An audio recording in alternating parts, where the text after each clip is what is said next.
Bonjour Cyril. Bonjour Lionel. Bonjour, je suis vraiment ravi de t'accueillir. Cyril Bonin, figure emblématique de la scène musicale de Lyon. Tu as ta Ouais, je sais vie, pas si je suis une figure emblématique. Oui, je suis un militant, on va dire. en tout cas, ta vie est sur la musique. Tu as été disquaire, organisateur Ouais, de soirées, tu as été ouais. producteur de disques indépendants, entre autres, où tu as fait révéler Agoria, et tu as Oui, entre autres. distribué Ouais. aussi, tu as été aussi distributeur d'un label ou le label de Vitalik. Oui, oui, entre autres, oui, aussi. Pas mal de labels, quoi, on va dire. Ouais, c'est ça. Aujourd'hui, depuis 10 ans, tu es le directeur du Transborder à Lyon, Oui. salle de Mmh, spectacle. Est-ce que tu peux nous la mmh. présenter un petit peu, cette salle? Donc c'est une salle qui existe depuis 1989, hein, on a fêté les 30 ans de Transbo il y a l'année dernière. Une salle qui a la particularité d'avoir été une des premières finalement salles de concert modernes, on va dire celles qu'on connaît un peu aujourd'hui, avec les salles parisiennes qui elles sont plutôt des salles patrimoniales. Transbo a été construit sur une friche industrielle, une ancienne usine de traitement des eaux. Ce qui donne à sa salle un petit caractère architectural assez intéressant et qui vieillit pas finalement. La salle a été construite à l'époque par un type qui s'appelle Victor Bosch, qui aujourd'hui gère le Radiant, qui était une forte personnalité des années 80 à Lyon, et qui avait pensé la salle déjà de façon assez fine pour pouvoir y organiser comme une boîte à outils dans laquelle on pouvait organiser plein de choses, quoi, tu vois. Et elle est restée particulièrement facile en termes techniques à travailler. Moi, je suis directeur depuis 10 ans du Transborder et aujourd'hui, le bâtiment Transborder appartient à la ville de Lyon et me permet à ma société de gérer le Transborder sous forme de délégation de service public. Ça veut donc dire que le maire de Lyon concède à la société de transmission la gestion du bâtiment Transborder et son utilisation avec un cahier des charges un cahier des charges qui est très défini par des missions culturelles et puis défini aussi par des missions économiques et par des missions d'entretien du bâtiment en termes patrimonial. C'est assez c'est facile à comprendre, compliqué à mettre en œuvre, on va dire, compliqué à mettre en œuvre, surtout l'aspect financier et économique. Pour te donner une petite idée, c'est 200 concerts, enfin 200, ce qu'on appelle 200 ouvertures de portes à l'année. Qu'est-ce qu'on y fait? On y fait essentiellement des concerts, mais aussi des spectacles qui peuvent être par exemple des spectacles de théâtre type match d'improvisation où la Ligue d'impro lyonnaise a un rendez-vous régulier au Transborder, mais on peut aussi y faire ce que moi j'appelle des formats de nuit, c'est-à-dire finalement un format concert, mais qui a lieu de 23 heures à 5 heures du matin et qui est dédié et destiné avant tout aux cultures électroniques, à la dance music, ce genre de choses.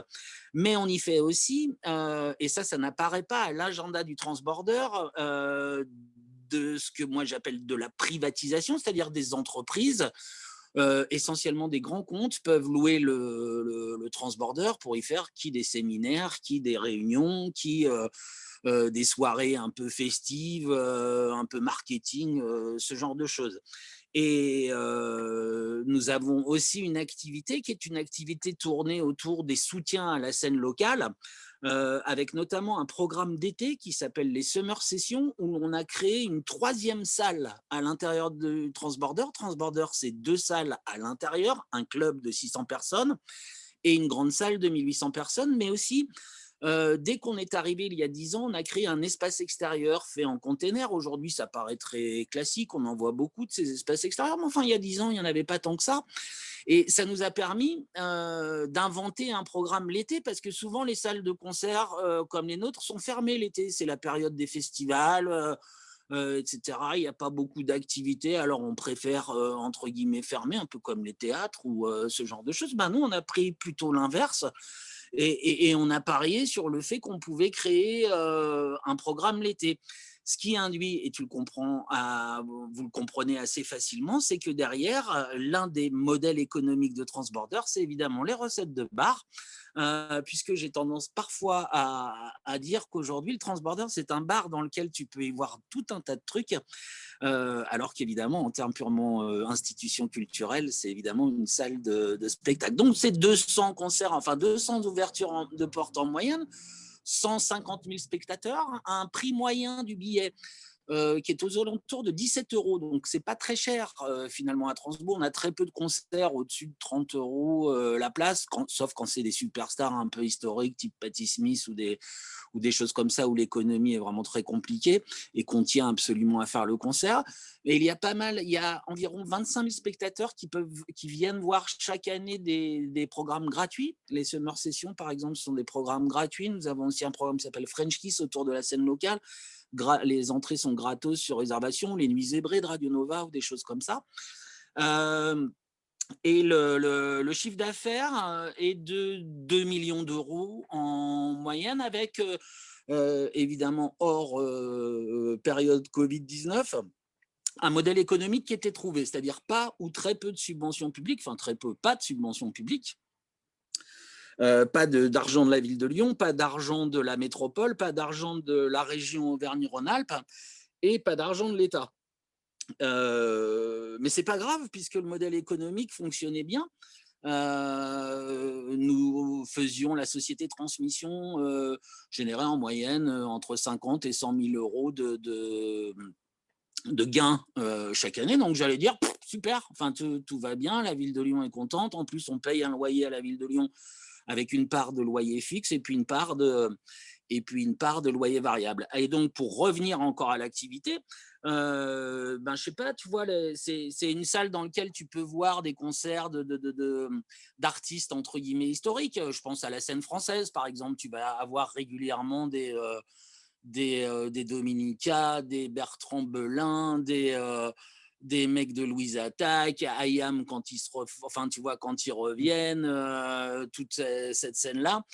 Beaucoup de concerts de métal, j'insiste beaucoup parce que le métal, c'est aussi une culture qui parfois est un peu oubliée, tu vois, alors que le plus gros festival de France, finalement, c'est le Hellfest, qui est un festival de métal, beaucoup de métal, pas mal de musique du monde, de reggae, beaucoup de musique électronique, évidemment, puisque moi, j'avais fait le pari, dès que je suis arrivé, d'ouvrir ce type de salle de concert, finalement, à la musique électronique. Et la salle fonctionne super facilement et super bien avec ça. Que ce soit les DJ ou le public, ils adorent. Après, c'est de l'huile de coude, par contre. Ça veut dire qu'il faut réinventer, si tu veux...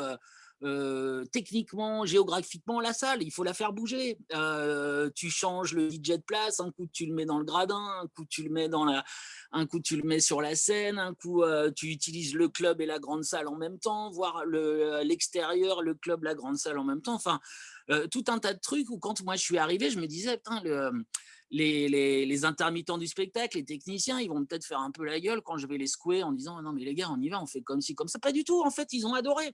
Tu vois, encore une fois, le milieu de la culture, parfois, il s'endort un petit peu, quoi. Et mes propres employés adorent quand on sème le bordel dans le bon sens du terme, c'est-à-dire quand on crée des choses. Et puis évidemment, derrière, moi j'appelle ça la salle de la jeunesse, j'y tiens à mort. C'est-à-dire que non seulement on est une salle de musique actuelle, mais moi des fois j'utilise le vocable musique actuelle.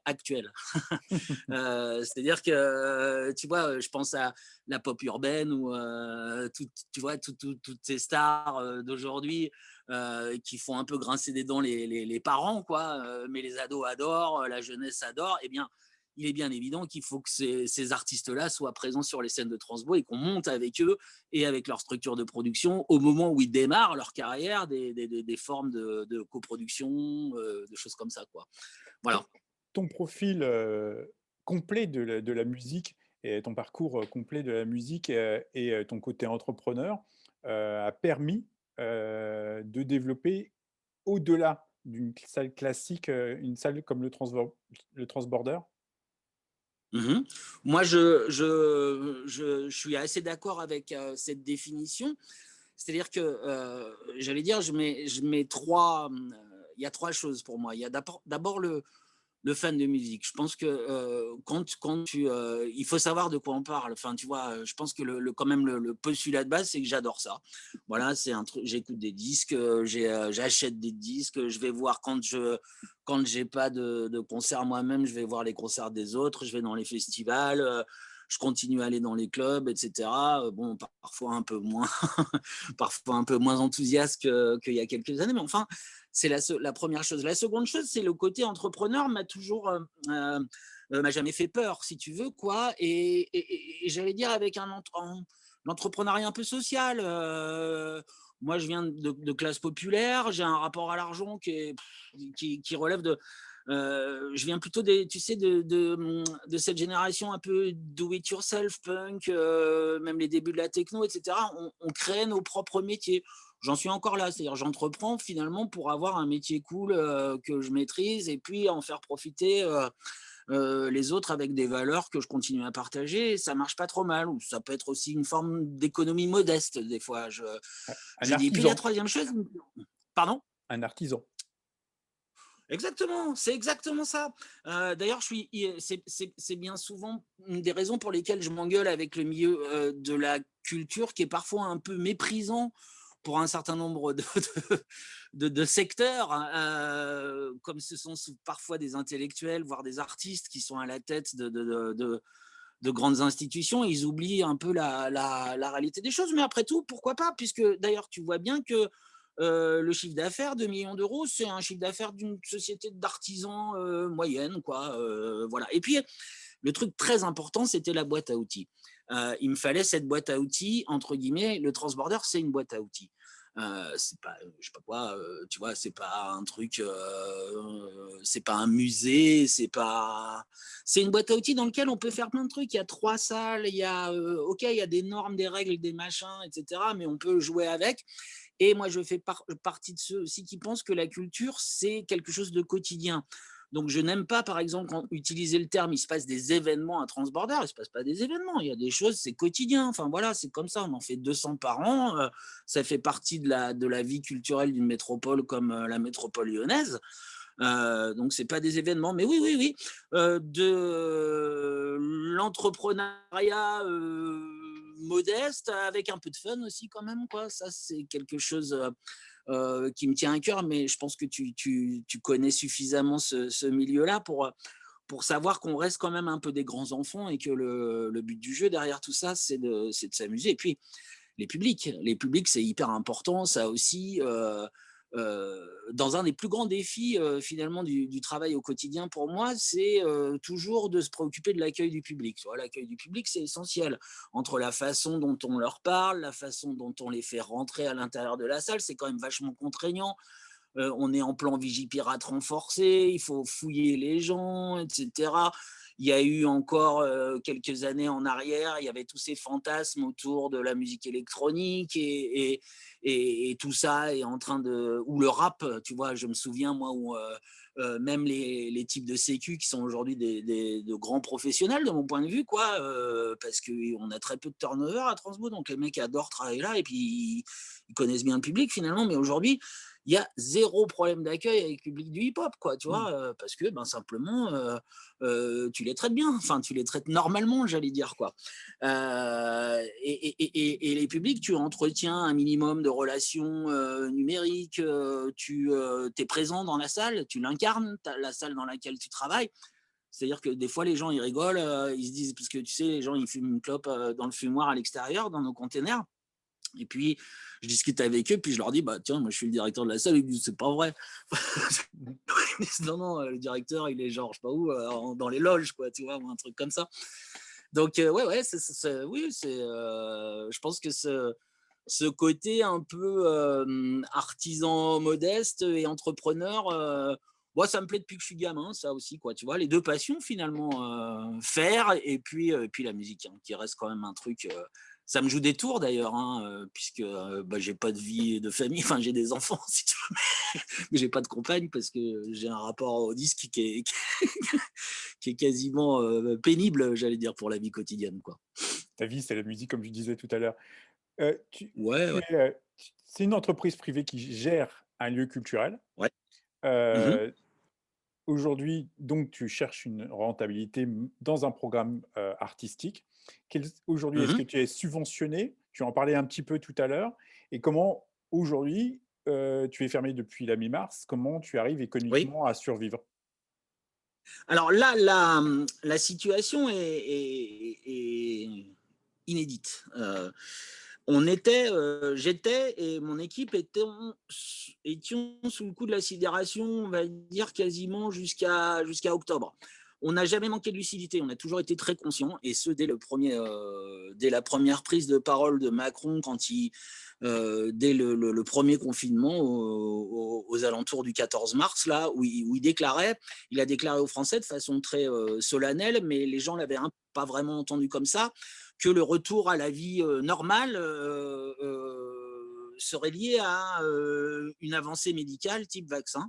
On y est à peu près là maintenant, mais nous, on a été sous le coup de la sidération, qui n'était pas une sidération euh, euh, avec un manque de lucidité. On a toujours été extrêmement conscient que les concerts, et notamment les concerts debout, dans une grande jauge comme la nôtre, puisque Transborder est finalement un établissement recevant du public de type L, salle de spectacle, catégorie 1, les plus grandes salles de spectacle, même si nous sommes la plus petite des grandes salles de spectacle, mais en tout cas avec les mêmes obligations que le Stade de France, par exemple, quoi, les mêmes obligations légales, de sécurité, etc.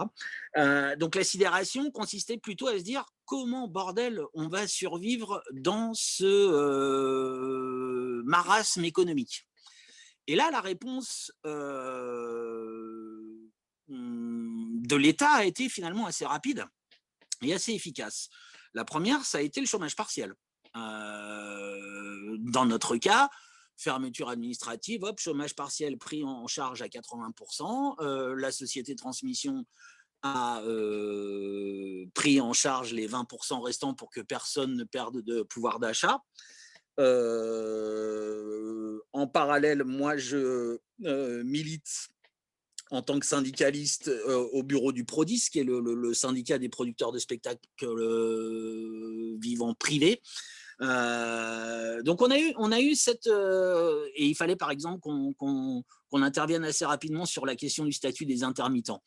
C'était très important, et comme ça permettait entre guillemets d'avoir déjà un petit socle qui nous permettait d'être un petit peu plus serein. La seconde chose, ça a été ensuite en parallèle avec le Prodis et la mise en place du nouveau Centre national de la musique, un programme de fonds d'urgence du Centre national de la musique, doté en 3 volets. Un premier volet de 8 000 euros, un second volet de 17 000 euros et un troisième volet de 80 000 euros, qui nous a permis de récupérer 100 000 euros avec un dossier à remplir pour les producteurs de spectacles, les diffuseurs, les salles et les festivals. C'était déjà une bonne façon de répondre au danger, au flip immédiat que j'avais de devoir déposer le bilan. En parallèle, quand je prévenais un peu les élus locaux en leur disant, mais les gars, on déconne pas là, on peut faire faillite, quoi. Ça les affolait pas trop, tu vois, les institutions lourdes, etc. Bon, vous allez faire faillite, etc. Enfin, la réalité, elle était là.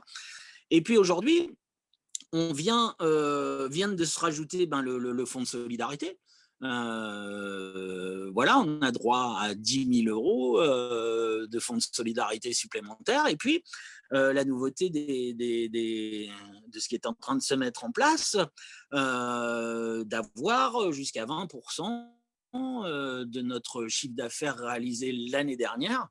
Et j'allais dire finalement que les aides mises en place à la fois par l'État et par le système vertueux des producteurs de spectacles et du Centre national de la musique répondent plutôt bien à la question de la sauvegarde de l'entreprise. Maintenant, l'autre problématique. Ensuite, pour finir avec ta question, tout ce qui relève des aides Ville de Lyon,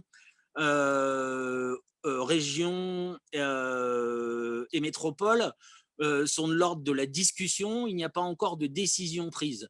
Il y a eu des dossiers qui ont été montés, il y a eu des choses qui ont été faites, mais en tout cas, il n'y a pas d'argent qui a été donné, entre guillemets, sous forme de subvention ou d'aide à Transborder par rapport à ça. Maintenant, le grand danger autour de notre avenir, finalement, qu'est-ce que c'est? Ça va être ce qu'on appelle la relance. Eh bien, je ne sais pas, hein, pour les magasins non essentiels qui étaient fermés au mois de novembre, on voit bien qu'aujourd'hui, ils ont ouvert à nouveau. C'est ce qu'ils demandaient. Pour autant, est-ce que les gens vont y retourner? Est-ce qu'ils ont peur d'y aller pour des raisons, je sais pas quoi, sanitaires, ou est-ce qu'ils ont encore du pouvoir d'achat, et cetera? Tout ça est un peu abstrait. Pour nous, en plus, dans nos milieux, rouvrir Transborder du jour au lendemain, sans artistes, sans programmation, à court terme ou à moyen terme, car c'est un peu le cas. Aujourd'hui, la situation sanitaire nous laisse entendre que je pourrais réouvrir Transborder le 15 décembre, dans des situations, dans des protocoles sanitaires qui ne me permettraient d'avoir que 600 personnes dans la salle, mais je n'ai ni programmation, ni modèle économique, même si, encore une fois, une aide par le biais du Centre national de la musique, avec une aide aux jauges dégradées, c'est-à-dire que le Centre national de la musique peut donner de l'argent aux producteurs du spectacle en fonction du nombre de personnes qu'il y aurait dans la salle à cause du protocole sanitaire, on va dire, quoi. C'est beaucoup plus abstrait pour moi d'imaginer la relance. Je pense que la relance, dans notre cas, nous venons d'annoncer officiellement ce matin la première date qui serait le 25 et le 26 février du festival Wind Tower en version protocole sanitaire Covid-19 compatible, c'est-à-dire assis, avec des artistes comme Arnaud Robotini, Menfield Tia, des choses de ce type, quoi, le rappeur Medine, ou des artistes comme ça. C'est-à-dire qu'il faut rester cohérent aussi dans la proposition artistique et y trouver un modèle économique. Et là, la relance risque d'être beaucoup plus compliquée pour à la fois mon secteur, mais on entend parler aussi un peu dans les médias, les festivals, évidemment les producteurs, évidemment les tourneurs et les promoteurs locaux, avec une autre incertitude, quid des artistes, puisque les artistes finalement sont presque ceux qu'on a entendus le moins dans la crise, à la fois sur leur volonté de remonter sur scène. Certains ont joué le jeu du streaming, par exemple, ce qui est une... je comprends, enfin, je l'entends, c'est pas, moi je suis pas un fan, mais je veux dire, bon ben voilà, quid de leur relation économique avec nous. On était plutôt aujourd'hui dans une logique où les cachets des artistes étaient de plus en plus importants, où le coût des tournées était de plus en plus importante. Peut-être qu'on reviendra à une forme de modestie qui reposerait, qui serait beaucoup plus rassurante pour l'économie du spectacle. On voit ça dans le sport professionnel, par exemple. Mmh. On voit bien dans le sport professionnel aujourd'hui que des sports comme le rugby, le basket ou le football sont directement menacés dans leur modèle économique, où finalement la billetterie représente plutôt un petit pourcentage de leur business model, et où la masse salariale de leurs joueurs est tellement importante qu'ils peuvent être dans une situation de faillite dans les mois qui viennent. Je rajoute le fait que certains ont mal dimensionné leurs droits télé ou des choses comme ça. Et voilà, donc moi, la question de la survie de la société de transmission, me semble-t-il, n'est plus la problématique aujourd'hui. Je t'aurais pas dit ça il y a un mois et demi. Il y a un mois D'accord. et demi, je flippais encore qu'on fasse faillite, quoi. Là, j'ai bien l'impression que non. Les aides vont pouvoir, avec un point de détail qui a son importance, on a quand même fait un prêt garanti par l'État pour faire face aux dépenses courantes et aux frais fixes de Transborder. Et Il s'il faudra fallait que je payer. rembourse, voilà, s'il fallait que je rembourse dès le mois de mai, par exemple, une partie de ce prêt, là, je serais dans une situation beaucoup plus complexe. C'est pour ça que, au-delà de ma situation d'entrepreneur culturel à Transborder, j'ai aussi une activité de citoyen syndicaliste, mais je suis aussi actif du côté du secteur indépendant, où on a sorti hier un livre blanc de New Deal culturel autour des cultures indépendantes, etc. Donc il faut quand même être très actif sur tous les plans pour pouvoir à la fois garder une forme de lucidité et puis entraîner les autres dans une logique de reprise. J'ai une grosse incertitude, c'est sur la question de la santé psychique de mes propres équipes, de moi-même, de mes propres équipes et du public. Quand je dis ça, c'est que personnellement, moi, je peux passer par des états aujourd'hui qui peuvent être des états quasiment d'euphorie en disant oui, oui, c'est bon, on va faire des choses, etc. Et parfois d'abattement total en me disant putain, là, on est en train de dire que j'annonce même des concerts dont je suis pas tout à fait sûr qu'ils vont pouvoir avoir lieu. Tu vois, c'est très étrange, quoi. Il faut aussi que je rassure entre guillemets une partie de mes employés, que je leur donne de l'énergie, que je fasse gaffe de ne pas être trop négatif, etc. Et ça va être la même chose avec le public aussi. Et je déteste, tu l'as entendu tout à l'heure, l'accueil du public est très important, j'ai pas envie de leur mentir, quoi. C'est-à-dire, j'entends aujourd'hui, ça me fait rigoler souvent, toutes les pubs que tu peux entendre à la radio ou à la télé, la première chose que la marque te dit, c'est dans le respect, enfin comme dans le Des respect le plus conditions strict sanitaires. des conditions sanitaires, tu vois. Moi, Ouais, c'est j'ai les, l'impression que ça relève, enfin, c'est aussi le comportement des êtres humains qui fait ça. Mais je veux dire, moi, je peux pas garantir le fait qu'à l'intérieur de Transbo, tu ne vas, à commencer par attraper la chiasse, quoi, tu vois, enfin, la gastro. Mais je peux pas garantir ça. C'est comme je peux pas garantir le fait que tu vas pas te faire descendre par un barjot comme ça nous est arrivé en 2015. Enfin, tu vois, c'est des choses qui sont très étranges. Donc, cet aspect-là, on en parle parfois un peu moins. C'est des sujets qui remontent de temps à autre. Mais il va falloir que je retrouve enfin, comment dire, que je retrouve le public, que je garantisse, enfin, que je redonne envie au public de venir. Et pas uniquement les artistes. C'est-à-dire les artistes, les gens viennent à Transborder pour voir un artiste et ils apprécient une forme de enfin, de feeling lié à la salle en tant que telle, quoi. tu, Voilà. Donc, il va falloir ces deux aspects. tu parlais des artistes à l'instant et des clubs de Lyon, mais pour les clubs de Lyon, entre autres, je crois, Tony Parker et le président du club de foot de Lyon ont fait Mmh. chacun des déclarations très inquiets sur leur modèle économique, et pourtant c'est des sports où il y a beaucoup d'argent. Et Mmh. effectivement, du milieu culturel, le cinéma, pendant tout l'été, a eu du mal à relancer. Il a fallu attendre novembre, et au moment où ça repartait, boum, deuxième crise sanitaire. Mmh. Effectivement, les gens ont Mmh. du mal à revenir dans les lieux de public, ce qui posera certainement pour la culture un long temps, un espace-temps de retour à la normale assez long, effectivement. Euh, tu, pour les artistes, effectivement, je me suis fait la remarque il y a quelques jours qu'on ne les entendait pas trop. Est-ce que tu es surpris qu'on ne les entende pas, qu'ils ne cherchent pas à revenir, à être une force de lobbying auprès des pouvoirs publics?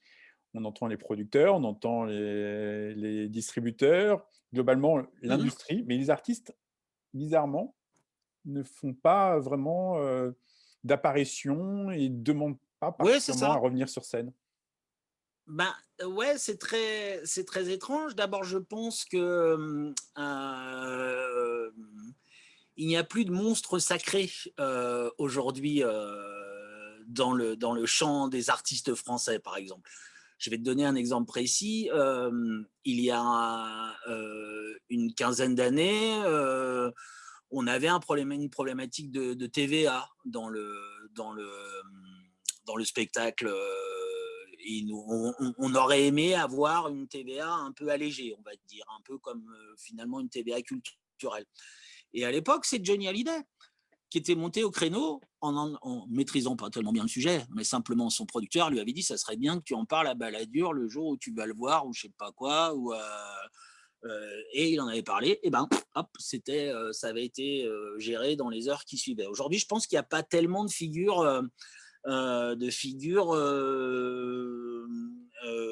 suffisamment puissantes, on va dire, pour ça. Ensuite, les combats que les artistes peuvent mener sont des combats qui sont aussi de l'ordre de la société aujourd'hui. On en voit quand même quelques-uns qui prennent position sur des problématiques de société, type les violences policières, ce genre de choses. Et après tout, c'est pas plus mal non plus qu'ils s'occupent de ce genre de choses. Et je pense enfin que même, un peu comme nous d'ailleurs, on n'est pas très... la crise étant ce qu'elle est, on on a du mal à réinventer la culture en tant que, en Mmh. tant que telle, quoi.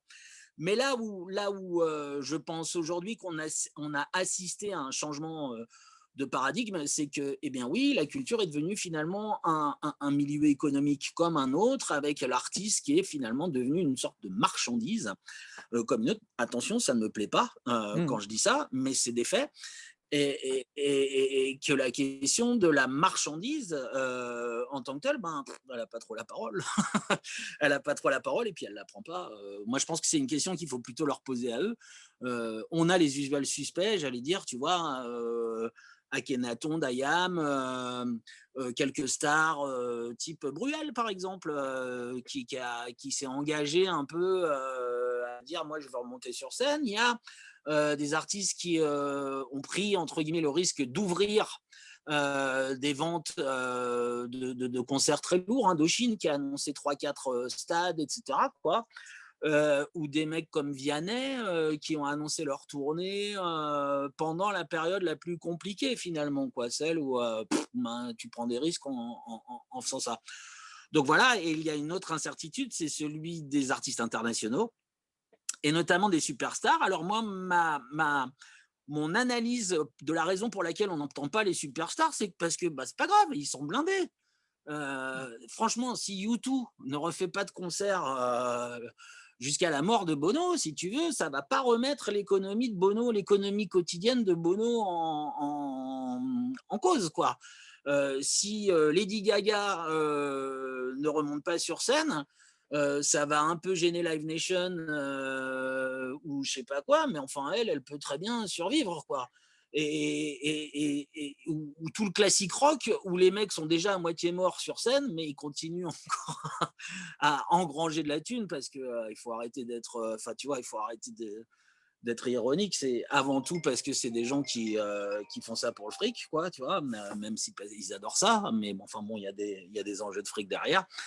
Donc on a toutes ces incertitudes, l'incertitude sur les artistes internationaux est très complexe, hein. On pense que c'est pas quelque chose qui va revenir sur le sujet, enfin dans le sujet va revenir très rapidement, hein, tu vois, difficile de dire quand est-ce que les Américains vont pouvoir revenir jouer en France, quoi.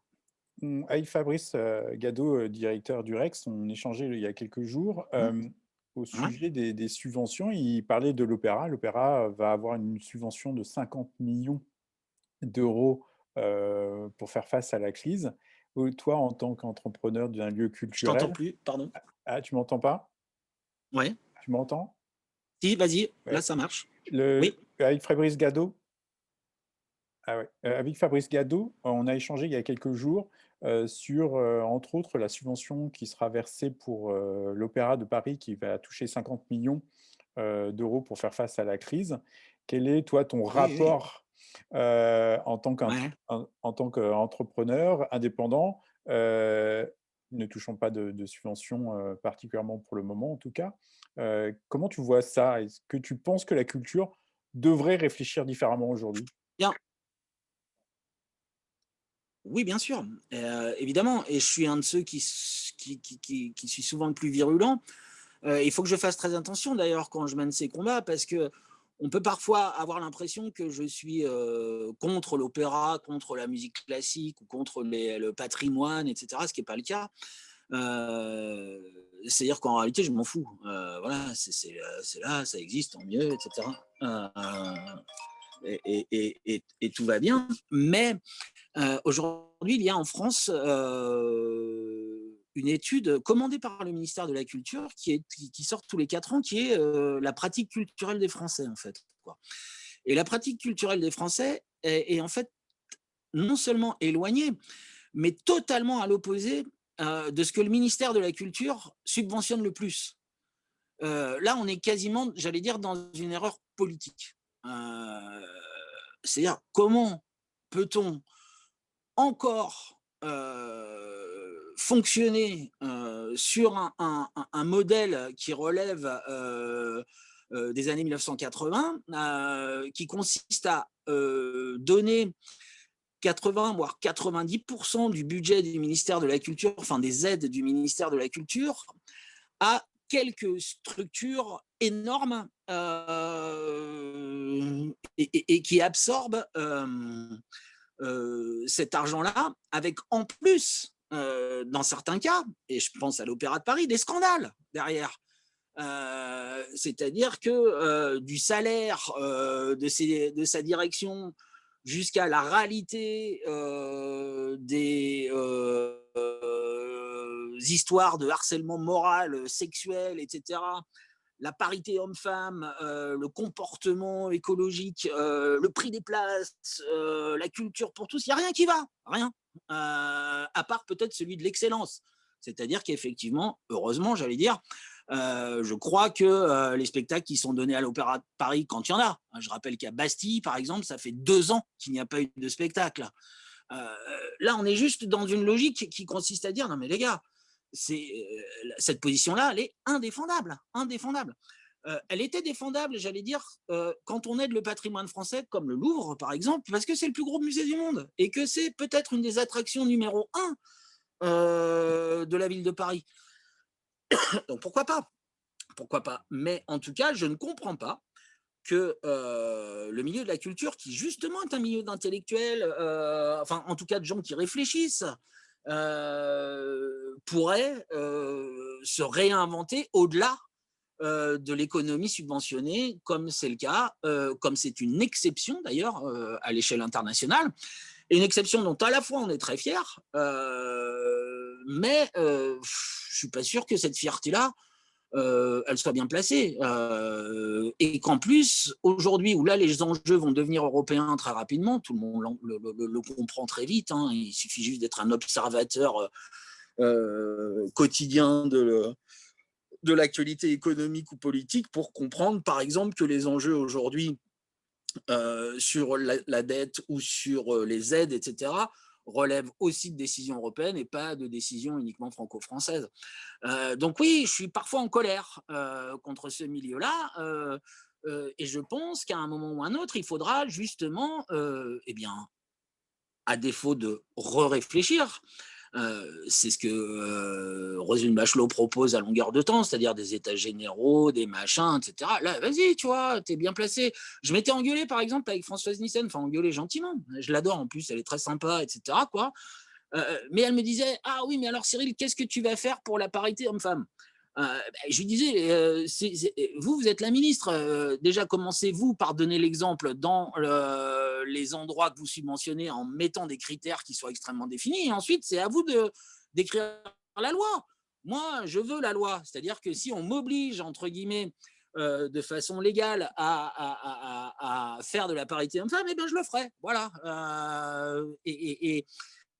Et je pense que c'est un milieu qui, sous prétexte enfin de progressistes, tu vois, ouais, sont un peu de gauche quand même, on va dire, dans, dans le milieu culturel, et en même temps, ils sont très conservateurs. La question de l'argent public, c'est presque un sujet tabou, et forcément, ils en sont blindés, tu vois. Enfin, je gueule, moi, des fois, quoi. Le directeur de l'Opéra de Lyon gagnait 30 000 euros par mois, quand même, quoi. Bon, Belle somme.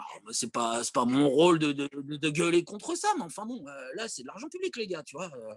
Et on parle de l'Opéra de Lyon, on parle pas de l'Opéra, je sais pas quoi, de New York. Enfin, tu vois, ça relève pas de l'anecdote, mais enfin pas loin quand même, quoi. Et puis en plus, là où je gueule aussi, c'est que souvent ces lieux sursubventionnés, je ne sais pas, parce qu'ils ne prétendent pas être sursubventionnés, au contraire, ils prétendent même parfois être sous-subventionnés, sont des lieux dont le public est souvent un public qui est déjà cultivé, qui est riche, bien souvent, et âgé. Alors là, tu leur dis, non mais là les gars, tu vois, c'est pareil, quoi. On va sacrifier la jeunesse jusqu'à quand? Et le danger, c'est que je suis un peu trop, enfin, je suis pas assez charpenté intellectuellement pour pouvoir rentrer dans ce type de discussion sans me mettre en colère, par exemple. Et alors qu'en plus, je suis pas en colère parce que tu vois, mais enfin, par exemple, je leur dis, putain, vous avez des formidables boîtes à outils à Lyon, tu as l'auditorium de Lyon, tu as l'opéra, c'est des endroits magnifiques, avec des grosses jauges, tu pourrais faire un max de trucs à l'intérieur, etc. Mais là aussi, ils sont aussi sclérosés par une forme d'administration, de lourdeur administrative, etc., qui fait qu'eux-mêmes ont envie de créer des choses ou d'être un peu plus souples, mais ils ne peuvent pas pour des raisons X ou Y. Moi, j'ai beaucoup de mal avec les réunions avec la région ou avec la DRAC, par exemple, qui sont souvent des réunions extrêmement intenses et où parfois l'administration devient tellement kafkaïenne que bon ben moi j'abandonne. Enfin, je te cache pas que je préfère pas me faire chier avec 40 heures de réunion et 5 000 € au bout, avec parfois en plus des décideurs politiques que je combats. Donc bon, c'est encore plus gênant, quoi, on va dire. Petite Voilà. dernière question, est-ce que tu Mhm. penses que le modèle du transborder est Mhm. transposable à d'autres salles en France, type à Dijon, par exemple, la Vapeur? Eh bien non. Là aussi, c'est quelque chose qui est j'étais un peu tout feu tout flamme avec ça en disant bah bon sang, vous vous rendez bien compte que aujourd'hui les recettes de bar par exemple dans une institution culturelle, qu'elle soit un musée, qu'elle soit une salle de concert, alors c'est encore plus vrai dans une salle de concert, mais dans un cinéma, vous le savez bien vous autres dans le cinéma combien la question des friandises, enfin du popcorn a son importance eh bien nous c'est la question de la bière quoi, voilà. Eh bien moi j'ai misé là-dessus sans tabou, j'allais dire, pour moi ça me posait pas un problème puisque finalement boire une bière est culturellement compatible avec le contenu culturel justement que tu peux que tu peux voir sur scène. Euh, mais je pense aussi que la taille de la salle, sa situation géographique, c'est-à-dire une métropole, la métropole de Lyon est une métropole riche, hein, par exemple, quoi. Enfin riche en le, le, le, le revenu moyen des habitants de la métropole lyonnaise est quand même assez confortable, on va dire, quoi, tu vois. Euh, et finalement, le fait de ne pas être subventionné me donne une entière liberté quant à la mise en œuvre et à la prise de risque de mon modèle économique. Je suis pas sûr que ce soit transposable ailleurs. Un exemple précis, à Paris aujourd'hui, dans les salles de concert parisiennes, tu peux plus faire d'exploitation de nuit. Tu peux pas faire de techno au Bataclan ou à la Cigale ou à l'Élysée-Montmartre parce que les salles elles sont tellement en centre-ville que la question tu sais, Du du voisinage? bruit, du voisinage est devenue une raison pour fermer la salle, quoi. Ou un lieu comme la Vapeur, je pense que c'est des lieux qui ont une petite responsabilité, mais je ne veux surtout pas les accuser de quoi que ce soit, parce que je maîtrise quand même pas assez le dossier. Mais ils ont une petite responsabilité historique qui est souvent les SMAC ont raté totalement, par exemple, la culture électronique. Mmh. C'était vraiment quelque chose qui ressemblait à, je sais pas quoi, c'était même nul, quoi. Tu vois, ils disaient ça. Enfin, ils disaient ça alors que moi, je fais partie des gens qui ont toujours défendu la musique électronique comme une culture extrêmement contemporaine, en fait, quoi. Et à la fois dans la conception de la musique même, mais dans ce qu'elle raconte, etc., quoi. Et je pense que eux ont peut-être fait des erreurs autour de ça, et que quand tu t'habitues finalement à un fonctionnement qui est un fonctionnement qui relève comment tu établis ton budget quand tu es une structure subventionnée, ben, tu prends 100% de ton montant de tes budgets, 5% de billetterie supplémentaire, 2% de recettes de bar supplémentaires, ton budget annuel, il est fait, et puis tu as juste à rentrer dans ce budget. Voilà. Le grand danger des endroits subventionnés, c'est quid de l'argent public dans les années qui viennent. Comme tu dis, il faudra déjà que nous on rembourse la dette, mais quid ensuite de la distribution de l'argent public dans les années qui vont venir. Et là, les dégâts pourraient devenir un peu plus importants si, pour les lieux qui justement seront trop décalés avec une réalité économique, qui sera une réalité économique de terrain. Merci Cyril, Cyril Bonin, De directeur rien, Lionel. depuis 10 ans de Transborder Ouais, à Lyon. Merci d'avoir accepté ce ouais. rendez-vous. J'espère un Bah, jour c'était un t'accueillir plaisir, Lionel. j'espère t'accueillir un jour au Club Lamartine en physique à Ouais, Dijon. pourquoi pas? Et Ouais, ouais, t'inquiète pas. Bah, en physique, ça va bien revenir ça quand même, quoi. OK, en tout cas, on l'espère. Et peut-être un autre rendez-vous en début d'année pour parler du Transborder et de son avenir pourquoi pas? 2021. Merci Pourquoi pas? Kyle, Merci Lionel, à très vite. à très vite. Bonne continuation, ciao.